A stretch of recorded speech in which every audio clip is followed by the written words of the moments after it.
Hello दोस्तों, आपका एक बार फिर से स्वागत है हमारी मैथ एक्सपर्ट जर्नी डे 4 में।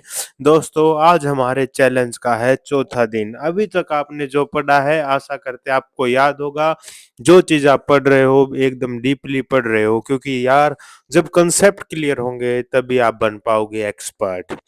पता होगा आपको भी, बिना कंसेप्ट क्लियर आप एक्सपर्ट नहीं बन पाओगे। दोस्तों, आज का हमारा टॉपिक था क्लासिफिकेशन ऑफ नेचुरल नंबर्स। हमने कैसे कैसे उनको क्लासिफाई किया है वो हम जान लेते हैं। सबसे पहले हमने प्राइम नंबर्स, कंपोजिट नंबर, उसके बाद हमने जाना को प्राइम, ट्विन प्राइम, इवन और ऑड। इस तरीके से हम कुछ नंबर्स को क्लासिफाई किया। सबसे इंपॉर्टेंट था प्राइम नंबर। प्राइम नंबर क्या होता है यार? ऐसा नंबर जिसके केवल और केवल दो ही फैक्टर होते हैं, उस नंबर को मैं प्राइम बोल सकता हूँ नहीं, वही प्राइम होता है। सबसे छोटा प्राइम नंबर दो होता है, और दो की एक खास बात होती है मेरे दोस्त, वो केवल इवन प्राइम नंबर दो ही है। दो के बाद कोई भी ऐसा प्राइम नंबर नहीं है जो इवन होता है। बाकी सारे के सारे क्या है मेरे भाई? ओड होते हैं। ये इंपॉर्टेंट जानकारी थी। एक से लेकर 100 तक 25 प्राइम नंबर होते हैं, ये खास बात है।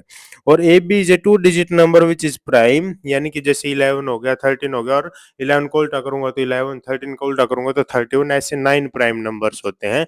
और 11 को हटा दो तो 8 बच जाएंगे। ये बड़ी इंपॉर्टेंट जानकारी थी मेरे भाइयों। और 3, 5 और 7 एक ऐसा प्राइम नंबर का ये ट्रायो बनता है जो कंजक्टिव ओड नंबर से, इसके अलावा ऐसा कोई भी नहीं है। इसके बाद हमने जाना कंपोजिट नंबर्स को। कंपोजिट नंबर्स ऐसे नंबर्स होते हैं जिसके मिनिमम 3 फैक्टर्स होते हैं, और सबसे छोटा कंपोजिट नंबर 4 होता है। हर कंपोजिट नंबर को मैं मेरे दोस्त मल्टीप्लीकेशन ऑफ प्राइम नंबर्स लिख सकता हूँ। साधारण सी जानकारी थी। को प्राइम नंबर वो होते हैं जिनका HCF 1 होता है। जरूरी नहीं कि ये प्राइम हो। प्राइम दो कंपोजिट नंबर भी को प्राइम हो सकते हैं, दो प्राइम भी को प्राइम हो सकते हैं, एक कंपोजिट एक प्राइम भी को प्राइम हो सकता है। बस HCF उनका 1 होना चाहिए, यानी कि उनमें कॉमन फैक्टर 1 ही होना चाहिए। नेक्स्ट था हमारा twin prime number. Twin prime number वो दो प्राइम नंबर है, यहाँ पर दोनों नंबर्स का प्राइम नंबर होना जरूरी है। दो वो प्राइम नंबर जिनका डिफरेंस 2 आता है, जैसे 3,5, 5 माइनस 3 करूंगा तो 2 आया। तो 3 और 5 एक ऐसा पेयर है जिसको मैं ट्विन प्राइम की कैटेगरी में डाल सकता हूँ। इवन नंबर और नंबर आपको पता ही है, जो दो से डिवाइड हो जाए वो इवन, जो दो से डिवाइड ना हो वो होते हैं मेरे ओड। इनमें खास जानकारी क्या होती है दोस्त? अगर जब आप इवन को और ओड नंबर को ऐड करोगे या सब्ट्रैक्ट करोगे तो हमेशा जो आपका आंसर आएगा, इवन और ओड को करोगे, इवन और ओड को करोगे तो हमेशा ओड आएगा। इवन इवन को करोगे तो इवन आएगा, और ओड ओड को करोगे तो आपका इवन आएगा आंसर। ये था सिंपल सी जानकारी दोस्त। हाँ जी सर। दोस्तों, जैसे कि हम बात करते आए हैं, जो चैलेंज हमने लिया है 1 जनवरी से लेकर 365 दिन तक, ये हमें अपने आप को ट्रांसफ़ॉर्म करना है। किसी दूसरे के लिए हमने ये टारगेट नहीं रखा है, ये चैलेंज नहीं रखा है।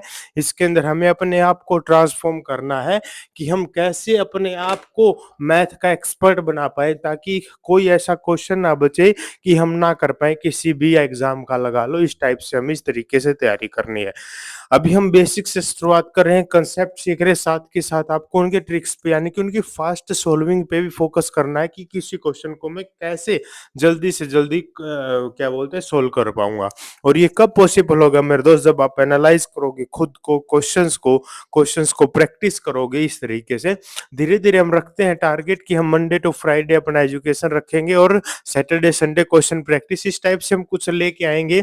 इस चैलेंज को थोड़ा सा अमेंड करते रहेंगे टाइम टू टाइम्स, अपने आपको एक्सपर्ट बनाने के लिए। लेकिन हमें अमेंड होगा, क्या होगा अमेंड? कि हम कैसे एक्सपर्ट बना सकते हैं। अमेंड ये नहीं होगा कि टाइम घटा दूं, ये जिंदगी में कभी अमेंड नहीं करना है। अमेंड कर सकते हो कि मैं टाइम बढ़ा दूंगा, कि आज से मैं 2 नहीं 4 घंटे पढ़ूंगा, आप ये कर सकते हो। ये नहीं होना चाहिए कि आज 2 से मैं 1.5 घंटा पढ़ूंगा। ये मेरे दोस्त कभी नहीं होना चाहिए। इस साल में आपको क्विट नहीं करना है, नहीं करना है। 31 दिसंबर 2025 तक, सॉरी 2026 तक उतना ही पढ़ना है जितना 1 जनवरी 2026 को शुरुआत की थी, जितना आपने सोच रखा था। तभी आप एक्सपर्ट बन पाओगे। दोस्तों, आप मेरे साथ हो, मैं आपके साथ हूं, क्योंकि हम साथ मिलकर बनेंगे एक्सपर्ट, मैथ के किंग। जीरो से उठे हैं प्रो तक जाएंगे, बिना किसी रोक के, बिना सिटो के। हम जा सकते हैं क्योंकि हमारे इरादे मजबूत हैं दोस्तों। अगर आपके इरादे मजबूत हैं, मेरे इरादे मजबूत है, तो हम 100% एक दिन ऊपर तक जाएंगे।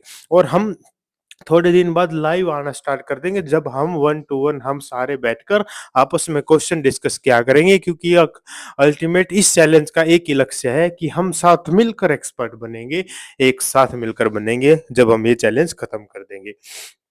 तो दोस्तों टॉपिक पे कुछ और बात कर लेते हैं। जैसा कि आपको भी पता है, हमने प्राइम नंबर, कंपोजिट नंबर अच्छे से जाना। इसमें इंपॉर्टेंट क्या था? Prime number. प्राइम नंबर क्या होते हैं? जितने भी मेरे क्या बोलते हैं 2 हो गया, 3, 5, 7, 9, ठीक है। अब आपको कैसे पता चलेगा कि कोई एक बड़ा नंबर मेरा प्राइम है या नहीं है? देखो सिंपल सी बात है, कोई नंबर आपको देखना है कि वो नंबर मेरा प्राइम है या नहीं है। उसके लिए आप सबसे पहले क्या चेक करो, उसके आस उससे बड़ा कोई एक परफेक्ट स्क्वायर नंबर ढूंढ लो। ठीक है, उसका ढूंढा, उसका स्क्वायर रूट निकाल दो। जैसे निकाल दिया तो मान लो 25 आ गया। तो 25 से नीचे जितने भी प्राइम नंबर्स हैं, अगर वो नंबर उन प्राइम में से किसी से डिवाइड हो रहा है तो वो प्राइम नहीं है। अगर वो किसी से डिवाइड नहीं हुआ, वो नंबर भी मेरा दोस्त क्या बन जाएगा? प्राइम नंबर की श्रेणी में आ जाएगा। ठीक है दोस्त, या 6 से डिवाइड करने पर अगर किसी नंबर को जब मैं 6 से डिवाइड कर देता हूँ, तो उससे भी मैं गेस कर सकता हूँ कि वो नंबर मेरा प्राइम है या नहीं है।